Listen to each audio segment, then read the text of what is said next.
Hello everyone, I'm By Violet, Arshado years old. I once thought a sapphire ring and an unborn child were the promise of a lifetime of happiness. However, on the eve of my wedding, while on the operating table in the hospital, with my child in tow, I filed for divorce. My husband responded to my despair with a series of intimate conversations with his secretary, and the words, "Don't act like a child at your age." I ended the life I had never born, but I couldn't sever his contempt and control over me. Now facing this alone, I'm determined to find my own true life, one undefined by anyone else. The day before the wedding, my fiancé gave me a sapphire ring. I was touching my swollen belly, lying on the operating table in the hospital, and brought up divorce with him. Not long after, his little secretary called in tears. "Madam, I picked the style on my own. Please don't blame Mr. Song, it's all my fault." Song Ezra held her in his arms, gently comforting her for a long time, leaving me with just one sentence. "You're already carrying my child. Can you really bear to leave me?" "Jen, madam, please confirm again." "The baby is already 4 months along. Are you really planning to give it up?" "Yes," I said decisively. On the other end of the call, the woman's soft sobbing continued, along with the man's gentle, soothing voice. I hung up and calmly closed my eyes. The surgery took a long time. When I weakly opened my eyes, the tiny embryo had already developed into form, lying there on the cold metal tray. I hurriedly shut my eyes, but the sting in my nose made it impossible to escape the reality. I killed my own child with my own hands. All for a man who wasn't worth it. My phone vibrated. It was a message from Song Ezra. "If you're done making a scene, get back home. Stop acting like a kid at your age. Don't think anyone else will revolve around you just because I did. Bye, Violet. I suggest you recognize your place. Those two not zen. So zen heavy, not zen. So zen light." Remarks from Song Ezra made it perfectly clear where I stand. Wu Isla is young and beautiful, graduated from a prestigious Jobawu University in China, and comes from a good family, and me, old and used up. Even though I gave my all helping Song Ezra build his company from scratch, all I got in the end was his sarcasm and mockery. I threw them all into my blacklist. This way, at least no one can say I'm taking myself too seriously. Live or die, it's all on me. I had that tiny embryo cremated. Maybe it was the crematorium's first time handling something like this. The way they looked at me was a bit weird, the blazing fire reflected on my face. Even though it didn't touch me, I felt this strange stinging pain. It crept along my nerves straight into my heart. When they brought out the urn, the last bit of strength holding me up finally collapsed. Tears rolled down my cheeks one by one. I finally had nothing left. The husband who once loved me most, the life I carried with so much care, the future I dreamed of, all burned to ash. On the way home from the hospital, I saw a huge billboard for fiancé Group. The two standing in the center, handsome guy, beautiful girl, looked like a match made in heaven. And around Wu Isla's neck was a blinding blue glow. It was a sapphire necklace. With the sharp instinct I've honed over years as a jewelry designer, I could tell. It was part of the same set as the ring I received the day before the wedding. I carefully took the ring out from my chest pocket and couldn't help but laugh. Compared to the intricate and complicated necklace Wu Isla wore, my ring looked especially plain. It was like a freebie. I threw that ring into the trash can, along with the genuine feelings that had died years ago. Song Ezra, I don't owe you anything anymore. Early the next morning, I was jolted awake by the harsh ringing of my phone. I opened my eyes groggily, and in my ear was Song Ezra's hysterical roar. "Bye, Violet. What the hell are you pulling? The wedding's about to start. Are you trying to make me lose face in front of the elders on purpose?" Even at a time like this, what this man cared about most was still his damn pride. Fiancé Group had invited a bunch of well-known media outlets for this so-called wedding. But what's that got to do with me? Pretty sure I told you yesterday. I want a divorce. You think making a scene like this is funny? Song Ezra kept pressing, unwilling to let it go. "If you're unhappy with the wedding gift I gave you, you could have just told me straight. No need to play these little mind games to threaten me. If you really don't want to marry me, there are plenty of women throwing themselves at me. Don't think you're that special. I'm giving you 1 hour to show up at the wedding. If you don't ever show your face in front of me again." He hung up furiously, not giving me even the slightest chance to struggle or explain.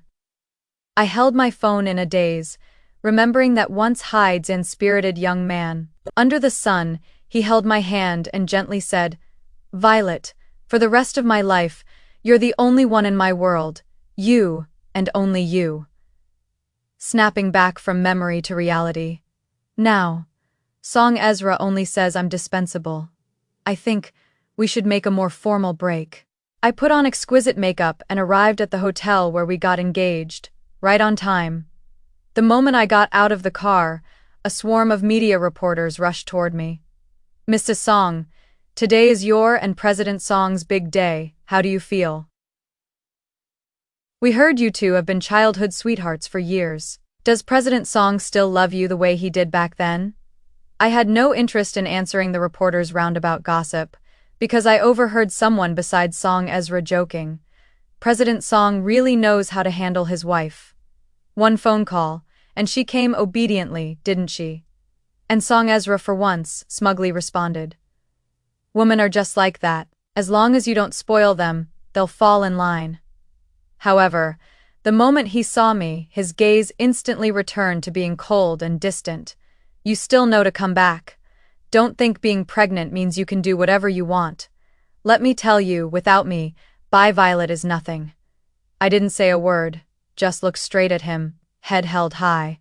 "Why are you still standing there like an idiot, waiting to be laughed at some more?" Song Ezra looked at me with dissatisfaction and gave me a hard shove.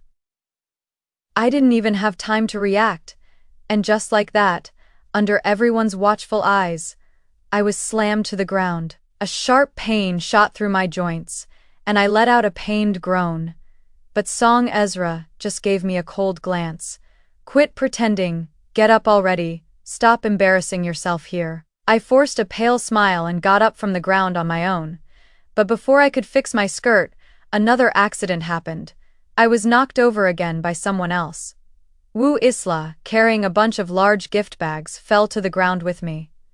"Madam. Jan, sorry. I didn't mean to. Are you okay?"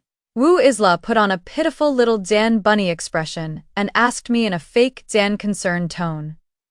Hearing the commotion, Song Ezra immediately started yelling at me. "Bye Violet, are you addicted to acting now? Didn't you see Isla carrying all that stuff?" Then he quickly turned to check Wu Isla for injuries and gently asked her, "Are you all right? What the hell were the staff doing? How could they let you carry so much?" Wu Isla responded with a wronged look. "I'm fine, it's just that Madam arrived so late today, and we didn't expect this situation, so some of the preparations were a bit lacking. I know Madam is dissatisfied with me, so I thought I'd try to behave well today, so she wouldn't dislike me so much. My already fragile joint got hurt again and the pain was unbearable, and yet I had to stand here and watch the two of them put on a loving show. I couldn't take it anymore." Song Ezra, "There are still so many media people here, and you just can't wait to make Wu Isla public, huh?" My ruthless sarcasm shattered his composure instantly. "Bye Violet, just because your own heart is filthy doesn't mean everyone else is. If it weren't for the fact that you're pregnant, if anything happened to Isla, I'd make you pay back 100 times over." With that, he hurriedly carried Wu Isla off to the infirmary, leaving me and a bunch of reporters wide-eyed and staring at each other. Well, this is perfect. I don't even have to spread the news myself.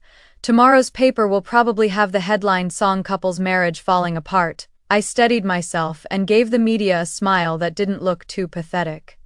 "Sorry, you had to witness that. I've already endured so many years of his cold sarcasm. What's one more time anyway? Isn't Song Ezra dead sure that, because I'm pregnant, I can't leave him? Then I'll make him understand. Once someone's heart dies, once they make up their mind, they're never turning back." It wasn't until everyone was ready that Song Ezra finally showed up. Late as ever, people around looked at him with a kind of silent gaze. But Song Ezra didn't feel anything was wrong at all. "Why are you looking at me? Hurry up and start the ceremony." So, he didn't even prepare an engagement ring. The officiant had no choice but to bite the bullet and move on with the vows. "Mr. Song Ezra, through sickness and health, do you vow to always love and cherish Miss Bai Violet, standing before you, and choose to make her your wife?" I saw a flash of disgust in Song Ezra's eyes, but he still reluctantly said, "I do." The officiant then turned to me. "Miss Bai Violet, through sickness and health, will you never betray Mr. Song Ezra? Do you vow to make him your husband?" Camera flashes flickered below the stage, countless media reporters waiting eagerly, and I, in front of everyone, said to the officiant, "I don't." A single stone stirred up 1,000 waves. The moment I said that, the reporters below burst into a frenzy. Song Ezra's eyes widened. I saw disbelief in them for the first time, but mixed in, there was still that same disgust and mockery toward me. Just as he was about to speak again, probably to say something to humiliate me, I bluntly cut him off. "I've already had the baby aborted. There's nothing left between us. Everyone's here today, so I ask the media to witness this too. From this day on, Bai Violet and Song Ezra will have nothing to do with each other ever again," dragging that heavy gown that didn't even fit me. I left the venue, the reporters behind me chased after me with questions. "Miss Bai, you and President Song have been in love for years. Why did the relationship suddenly fall apart? Was there a third party involved?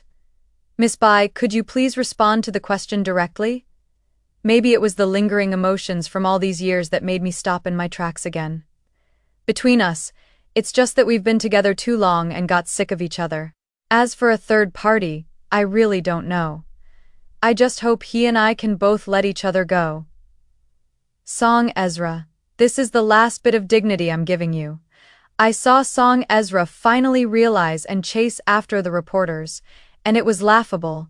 President Song, always calm under pressure, now had panic and reluctance written all over his face. He pushed through the crowd, shouting my name loudly, telling me not to leave. "But it's already too late. A yuan from the moment you brought that pretty female student into our bed. You should have known. There's no future for us anymore." I erased every trace of the life I shared with Song Ezra, and the divorce agreement had long been sent to his inbox. We registered our marriage during the hardest, poorest times, and now, at the peak of his success, I'm the one ending this relationship with my own hands. Even the wedding I once looked forward to the most has now turned into a ridiculous farce. I gave a self-mocking smile, carrying my daughter's ashes and a few light bags, and boarded the plane to Paris, to support Song Ezra's startup as much as possible. I switched majors during college. I didn't know a damn thing about jewelry design, but back then I was willing to start from scratch for him step by step. And now, I've become a well-known designer in the industry. Ricky, I licensed all of my designs to Fengsing Company for free, and that's how Song Ezra got noticed by a famous jewelry developer during his hardest time. Since then, his brand skyrocketed. After the company took off, he told me, "Q-Chu, you don't have to work so hard anymore. From now on, your only job is to stay home and spend money in peace. Leave everything else to me. Once things settle down, I'll give you the most unique and grand wedding in the whole world." But he doesn't need my designs anymore, because the company can now afford more experienced and famous designers. And I know, once someone is fully soaked in fame and fortune, how could they still tell right from wrong? Women's things started showing up at home, sometimes subtle, sometimes not. I went from questioning, to doubting, to feeling numb. Even when I found out I was pregnant, my first reaction was regret. Why now of all times?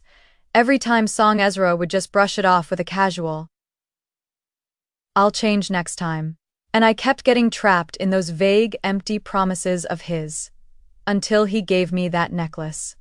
The sapphire necklace that looks luxurious and dazzling, damn it, is the blue I hate the most. Jan was personally handed to me by Song Ezra's newest favorite, his little secretary, Wu Isla. I don't even know what kind of mood I was in when I accepted that ring. All I know is that I was so tired that day, even though the promise I'd waited years for was finally coming true. I couldn't hold on any longer. Probably the same feeling I have now. Song Ezra, I can't wait anymore. The promise you made. Save it for some other woman. The disruption at the wedding caught Song Ezra completely off guard. It was the first time in his life he lost control, even though just the night before the wedding he had gone drinking with his friends. They even joked, saying he was marrying the best woman in the world. Mr. Song, you really are lucky. If only my girl stuck by me like your wife does. He scoffed at the time. Violet is just a weak woman. Without me, she wouldn't survive at all. Besides, she's pregnant now. There's no point in picking a fight with me. She'd only end up hurting herself. You can't say that, Mr. Song. She puts up with you because she loves you. If you keep breaking her heart like this, don't end up chasing your wife to the crematorium. And sure enough, the words became prophecy. At least that's what Song Ezra thought as he watched Violet walk away. It felt like something had completely slipped out of his grasp. All that filled his heart at that moment was a wave of anxiety and fear. Wu Isla was calling his name over and over by his ear. A Yuan. A Yuan. But what used to be a sweet and affectionate name now sounded harsh and grating to him. Song Ezra irritably shoved Wu Isla away.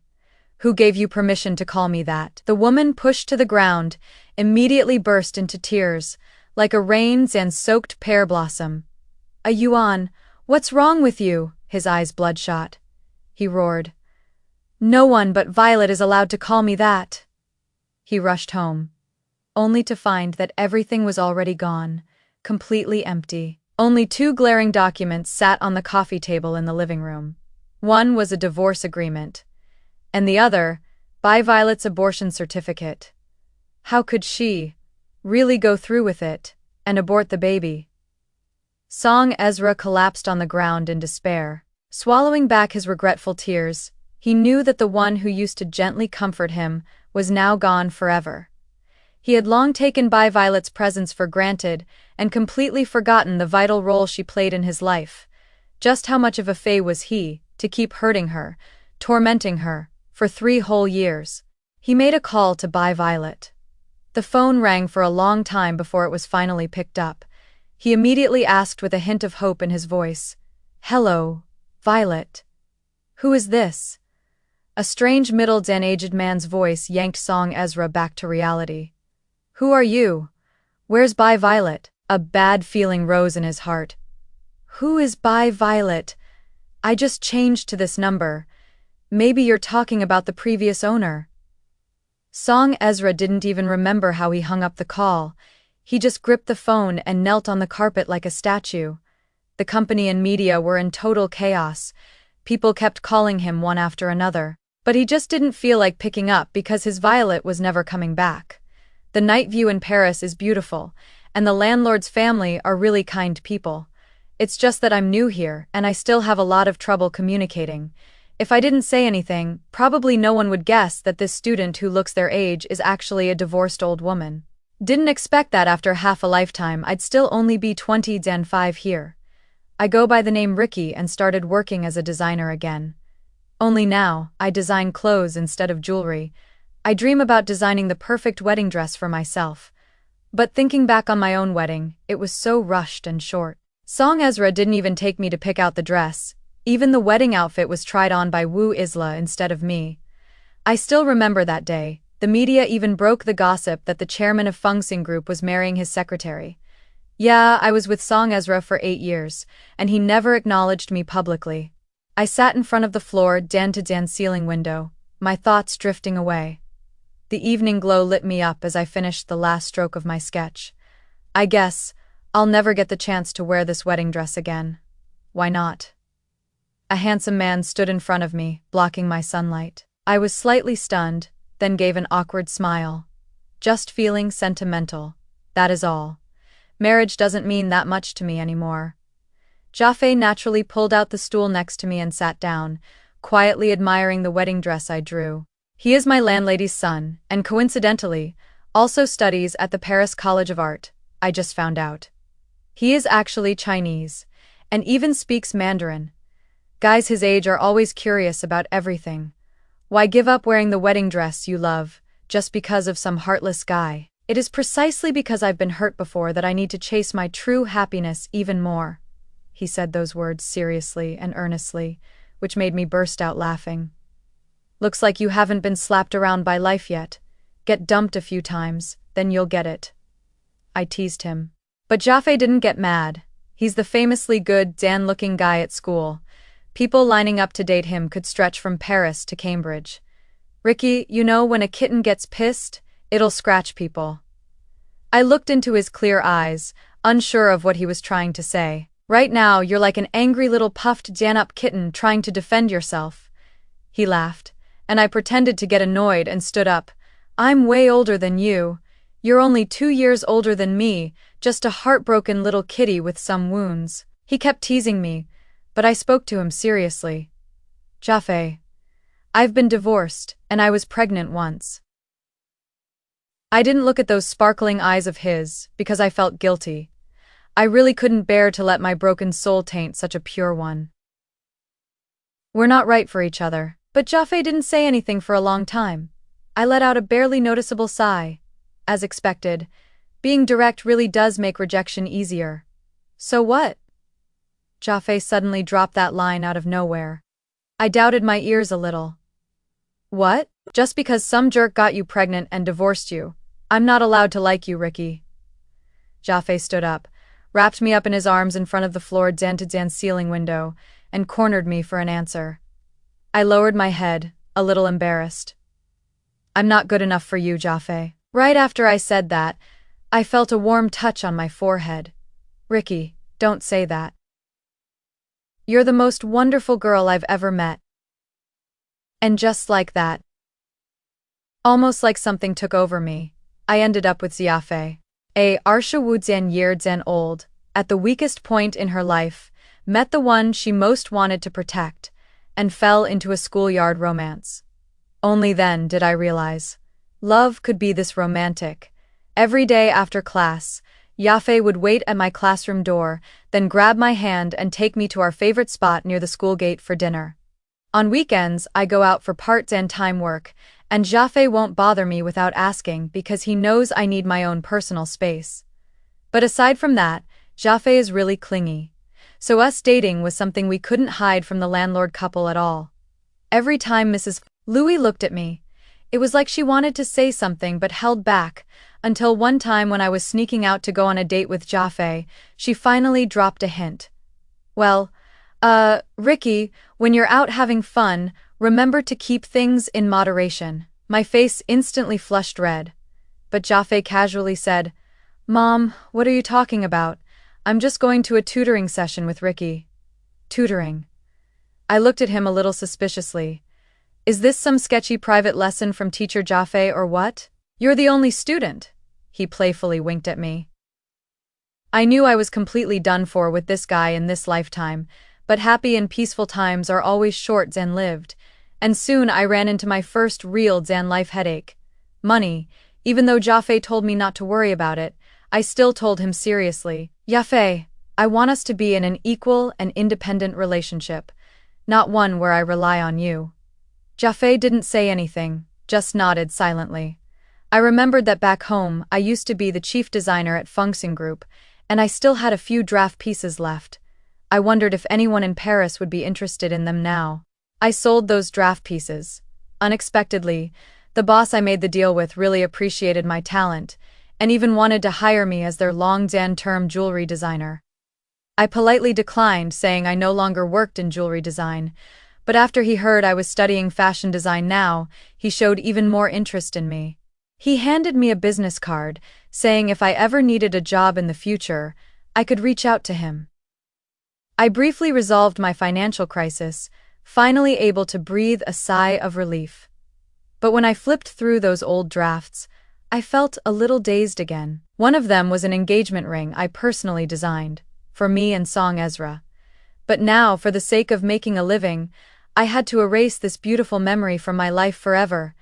Jaffe covered my eyes from behind. Guess who I am? I laughed and grabbed his wrist. It's little puppy Jaffe. Hemph, I'm not a little puppy. He hugged me tightly from behind. Our big designer has been busy making money these days and totally left me hanging. His tone was full of grievance and complaint. Feeling a bit sorry, I patted his hair. Got it, little puppy's mad. I won't do that again next time. Jaffe affectionately rubbed against my neck. No lying, you have to keep your word. The brand owner's speed caught me off guard. A week later, I received the invitation for the product launch, and the engagement rings I designed, because of their special meaning. The brand owner's boss decided to auction them off, and I also received a copy of the invitation for the auction. I went with Jaffe because I wanted to witness it with my own eyes. The happiness I once didn't get, maybe it can be passed on to the next pair of lovers. The brand owner's boss spent a fortune on organizing this auction. What surprised me was that the plain band couple rings I designed were actually arranged as the grand finale. The host enthusiastically introduced the rings. The creator of these rings was once a famous jewelry designer in China. She originally hoped to spend the rest of her life with her lover wearing these rings. But alas, life rarely goes as planned. In the end, the designer wasn't able to wear these rings with her lover. So this time, it's up to us to carry forward the happiness these rings represent. Jaffe listened intently to the explanation, then gave me a puzzled look. Spend the rest of their life together. Happiness. That host really knows how to talk. Jaffe also studied design, though his major was modeling, so naturally he didn't get all the twists and turns of our jewelry design world. The bidding has started.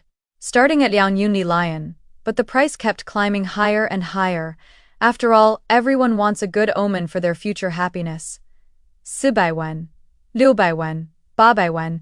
Just when I thought no one would offer a higher price, a familiar voice brushed past my ear. I bid Xiangli Lion. With that, the whole room went wild. Even the host didn't expect someone to offer such a high price just to win a pair of plain band rings. 10 million once, 10 million twice, 10 million 3 times. All right, sold. Let's congratulate President Song of Feng Xing Group for winning this ring that symbolizes love and beauty. I saw that familiar figure standing among the crowd. He looked more decisive and sharp than before, and also more mature and steady. Maybe it is just a coincidence. Jaffe and I walked out of the auction venue, among the luxury cars. We two looked completely out of place. I pulled him along nervously. Jaffe seemed to notice my unease. Ricky, why do you look so tense? Just as he finished speaking, I saw Song Ezra standing right in front of me. He was still holding the pair of plain Xian band rings he had just bid on. I opened my mouth, but couldn't get a single word out for a long while. Jaffe, on the other hand, wasn't shy at all. Maybe it was a man's sixth sense sensing danger, but he asked the man in front of us with a harsh tone. Hello, may I ask what you want? Song Ezra seemed a bit uneasy too. I think he also noticed Jaffe's hand resting on my shoulder. Got a new boyfriend? He asked cautiously, but that one line made Jaffe instantly flare up. What's your relationship with Ricky? Are you the scumbag ex-Dan husband who made him get an abortion? I gently held Jaffe's hand and gave it a pat to calm him down. Mr. Song, may I ask what brings you here? This was the first time I'd seen Song Ezra in 2 years. I looked into his eyes and saw none of the charm and elegance from before, only an overwhelming weariness. He carefully handed me the plain ring from his chest. I wish you both happiness. Then he turned and left without looking back. Jaffe and I stared at the pair of rings in my hands, completely dumbfounded. Ricky, why was it different from what you said? I thought he was going to barge in and snatch you away. I was seriously scared to death just now. I looked at him, half laughing, half crying. We're in France. What is he going to do? Snatch a woman in broad daylight? But since he gave me the rings, then little Jaffe, I trailed off, looking at him. Would you mind marrying me? The puppy fluffed up again, but this time, it was because he'd gone crazy from happiness. On the way back to the hotel, Song Ezra couldn't stop thinking about Jaffe's hand resting on Violet's shoulder. Even though he'd mentally prepared himself before coming, knowing someone else was now by her side, Seeing Bi Violet comforting another man right in front of him still broke his defenses. Feeling a bit agitated, Song Ezra ran a hand through his hair and unlocked his phone. He instinctively opened a social media app where the girl had just posted something new. The attached image is of the pair of rings he just gave, and two tightly clasped hands. A kind soul fell from the sky with wedding rings, so let's just get married a little.